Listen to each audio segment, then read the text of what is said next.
head coach. And what do you? I mean, what did you feel best about Saturday night when you got on the bus and were leaving Manhattan, Kansas, Colin? And by the way, good morning. Good morning, Robert. Did you What did we feel? feel I best? mean, did you Sorry. feel better about the win, or did you feel better about, hey, everything went against us and we still played? I mean, Yeah, you I kind of mean, had a double victory. it was crazy. The best feeling was just seeing our kids out there and K State's kids. To be fair, just the enjoyment, the excitement that they hadn't got to do this in so long, and even the coaches. I mean, we were like little kids at Christmas. It just this is what we love to do, and to get the opportunity to play and compete against another team was awesome. Of course, winning 3-0 was great, and I'm never going to diminish that. I love to win, but just getting out there to play and get to do game prep and do all the things, travel with a team, all the things we love to do. That to me, that was the biggest win of them all. Well, and like you said, this was important for Kansas State too. They, as of the middle of the week, they didn't think they were going to play because their game had been called with Texas Tech. But then you guys find a way to get together. You and I talked just a little bit about this on Friday before you guys got on the bus and headed up to Manhattan, Kansas. Which, by the way, you avoid a potential November 6th match in Manhattan, which we're not guaranteed, but weather could be significantly different than it was. It looked pretty nice on TV the other night. Yeah, I mean, I don't think we're getting 75 and sunny on a 7 o'clock kickoff in November, so we'll take that in a heartbeat for sure. The other thing too is I'm going to give Kansas State credit. You guys won, and I think it was pretty easy watching the telecast to say, okay, yeah, the Cowgirls are the better team here.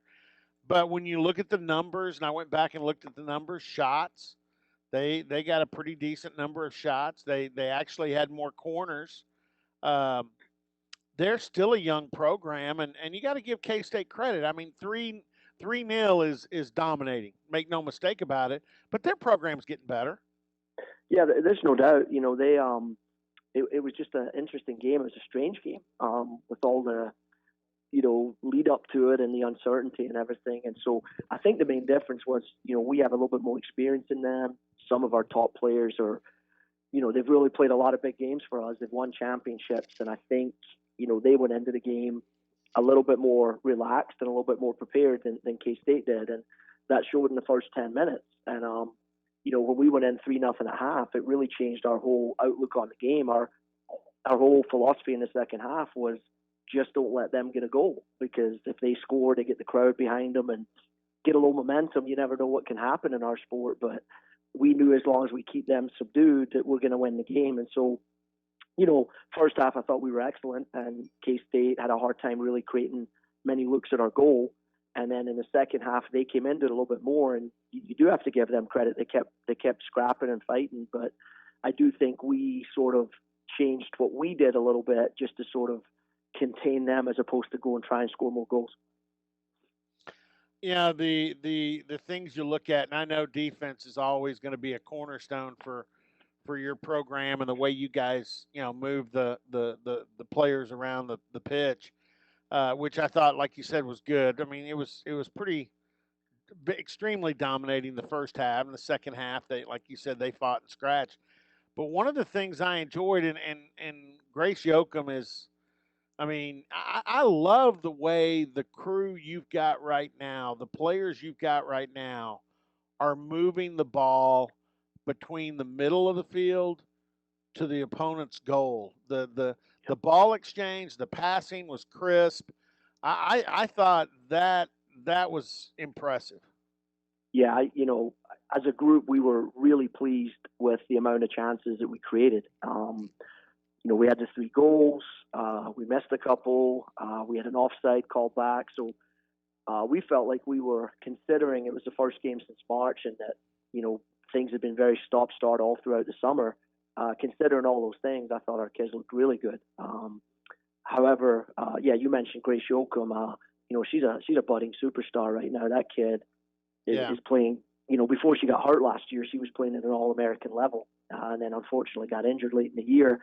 and she hasn't missed a beat since she's been back in preseason. So she and Olivia Dow are about as good a duo going forward, and throw in G up front, then those three are going to cause everybody problems. So we're excited to see, the team and how we grow throughout the fall, because we're like you, we love watching them play. It's just fun and enjoyable to watch those kids move the ball and create chances to score. Last week there were 4 matches. Thankfully you guys hooked up with Kansas State. We're able to play that. We now know there'll be 4 matches again. We hope nothing changes between now and Saturday. But Oklahoma and Kansas have already postponed their match. Before we get to talking about Iowa State and what Neil Patterson Stadium will look like on Friday evening, your thoughts on what happened in the league last week, because there were some interesting results.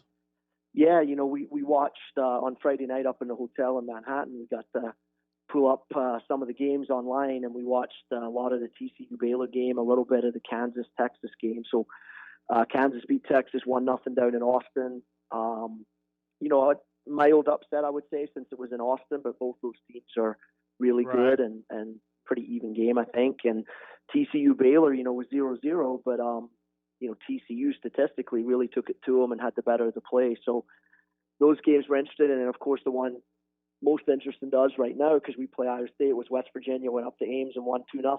And they, again, statistically, that game was pretty close. So it's just going to be interesting week to week. Right now, we have the same squad that we went up to Manhattan with, but we get some test results today, and we test again Friday before the game. So, things can change for us and any other team in a heartbeat right now, and you really don't know, what group you're going to see and who you're going to be playing against. So there really is just a huge emphasis on getting our kids as prepared as we can, as opposed to really going in depth with the opposition, because what you see on one Friday could change drastically for the next week. No, absolutely, and again, the Cowgirls match coming up on Friday night at Neil Patterson Stadium. Again, roughly 25% capacity will be allowed, and you're going to be asked to socially distance. Chairback seats actually are sold out, but you can get some bench back seats, and general admission tickets are available. They'll go on sale 1 hour before kickoff at Neil Patterson Stadium. You get Iowa State here. It's always better to get Iowa State on your home pitch, because they tend to forget to mow theirs every once in a while. So it's that longer winter grass, but and you can take advantage of your speed. I wanted to ask you this though, as we know what some of the football protocols are with regards to things that can come up after COVID-19, potential heart, lung, complications coming out of it. Do your gals go through that same process? Yeah, they do. I mean, our medical team, I think, have put a great protocol in place. So when our kids come out of the COVID-19 10-day, I guess, quarantine after a positive test, they do some heart tests, they do the echo and the EKG, and they do some lab work. And based on the results of those three things, if things look normal, they return them to a slow progression back to training. So maybe some light weights, a low jog, maybe a 50% practice, very light, just kind of build them up slowly. And then as long as the kids look good, you just keep progressing them. But to my understanding, that's the same as, if you come back from mono or pneumonia or any other viral illness, I think they have to really be careful about that heart issue that can come up with any viral illness. So we feel great about it. We think our kids are in great hands with Todd and Doc Ivan and John and those guys. So it's similar to football. The good news from our perspective, the kids that play our sports or run track or things like that tend to not have the myocarditis issue as often. Doesn't mean it can't happen. It's just a lot less common than it would be in more powerful, bigger male athletes like football. Yeah, we do the same protocols, and like I said, I think our kids are. I think the protocol's good. I think it's very conservative. It leans more heavily on, if we're not sure, let's hold these kids back and make sure they're good before we throw them back out there into competition. Yeah, and we repeated this over and over. And of course, I've known Valjean, Dr. Ivan for years, and his family, but I know his protocols have been adopted with not only the rest of the Big 12, the SEC, and I think he was ahead of the curve on this, on comparing COVID-19 to other viral infections and some of the side effects they could have. Did you play as many players as you wanted to play in Manhattan? I looked at the box and I saw that. I'm like, Yeah, we did. We were missing some kids. We've got right. some kids that are in the COVID protocols right now. So we took, I think, 22 players up to Manhattan. 4 were goalkeepers. And then Kim Rodriguez was suspended for her ejection in the NCAA tournament game last fall. So she had to sit a 1-game suspension. So when you get to that, the numbers start getting a little bit lower. So we were able to get five or six kids off the bench, I think, and we felt really good about that. And we have the basically same squad plus Kim for this game. And then I think in the next week or two, you're going to see us adding some players back into the mix that have had to go through their quarantine situation. So, like I said, it changes weekly, and our group could change here today when we get the results of these tests. It's a strange thing as a coach. You're game planning and you're getting everything ready and you're drawing up your lineups and you've got your substitution patterns, and next thing you know, it's, hey, she's not available. I'm like, okay, let's change it up. Who's next? Yeah, no, I think your gals have done a great job with it. My advice to Iowa State would be beware of Kim Rodriguez. You talk about somebody who's chomping at the bit to get out there and play. Uh, she's going to be ready on Friday night, I think. Yeah, it was funny. After the game, I was talking with the K-State coach, and they were missing arguably their best player, a kid named Brooklyn Entz, who was a second-team All-Big 12 kid last year. She's a good player, and they were missing her. And after the game, Coach Dabini, was kind of like, yeah, we really miss Brooklyn, and I think she really could have made a difference. And before I could say anything, he goes, I know you guys were missing Kim. I get it. And I'm thinking, our All-American's pretty good too, Yeah. All right, it was a funny moment. Let's look. Oh, I bet it was. I can kind of see the two of you grinning on that one. All right, you get back in Neil Patterson on Friday. You are going to get to have some fans. Yep. It's on the ESPN Plus, so the folks who can't be there that want to see it can be able to see it. How do you feel about the setup, and how do you feel about Iowa State? And obviously, I think if I were you, I'd feel pretty good. I know you don't want to be too cocky, but man, when you get Kim back with the group you got, I mean, woo, it's looking pretty good right now. It is, and we'll.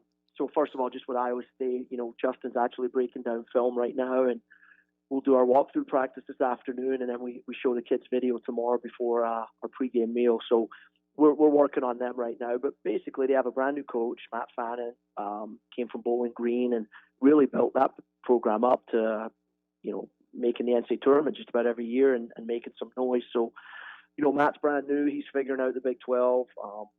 He's got some new kids in, some transfers. So, it's kind of hard for us to prep for them because, again, it's a brand new group. But we'll get a little bit of information from their game against West Virginia. And, just knowing our games against Iowa State in the past, we've been heavily favored in the past and got beat by them. So we won't take anything for granted. We obviously feel great about where we are right now, but you got to go out and compete and play every day, especially at Big 12 games. There's no easy ones. So our kids will be ready to play, and we're really excited for it to play at home for sure. And the MPS, Neil Patterson Stadium, I feel great about what our folks have put in place. We met just the other day and kind of went through everything. And so I think when all said and done, there'll be a capacity of about 600, 650, somewhere in that range. It's about 25% roughly of the stadium. We've got a bunch of season ticket holders who renewed. There's going to be a visiting team and a home team pass list. I think there's going to be maybe 150 student tickets. And then, as you said, there'll be some single game tickets available for walk-up. Really just depends on how many students take up their tickets and how many are on the pass list. That will determine how many game day tickets will be sold. So my advice is, if you want to come, we'd love to have you. But that ticket gate opens at 6, and I'm not sure. I think there'll be a pretty big demand, and I think a lot of people are going to show up. So if you want to guarantee a seat, you'll probably get here just before 6. Make sure you get that ticket.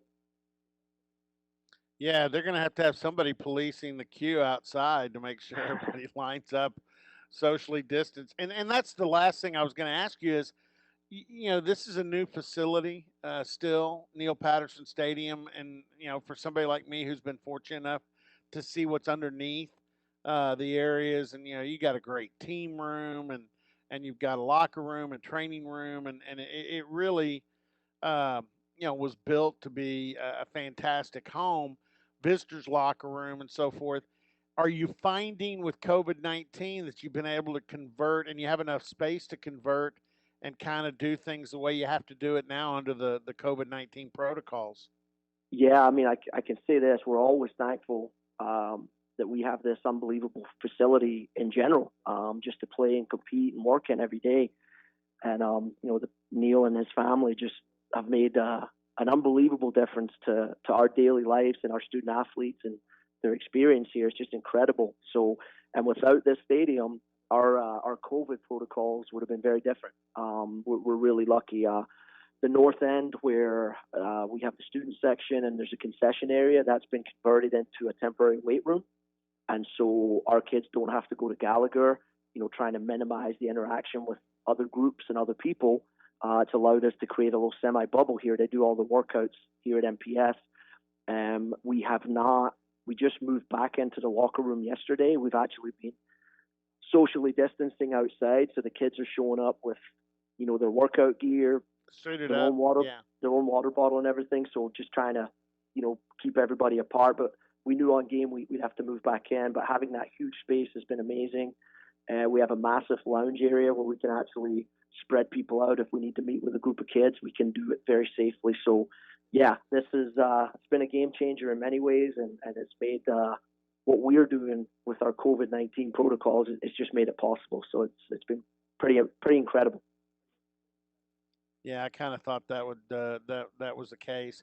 All right, well, hey, again, Friday night, Iowa State in to face Cowgirls, home opener, and if you can't make it out, or you're not comfortable going out, understand, but you can watch it on ESPN Plus on Big 12 Now, and then again, if you are and you don't have a ticket, like Colin said, you might want to be at the front of the line because they're probably not going to be a whole bunch available.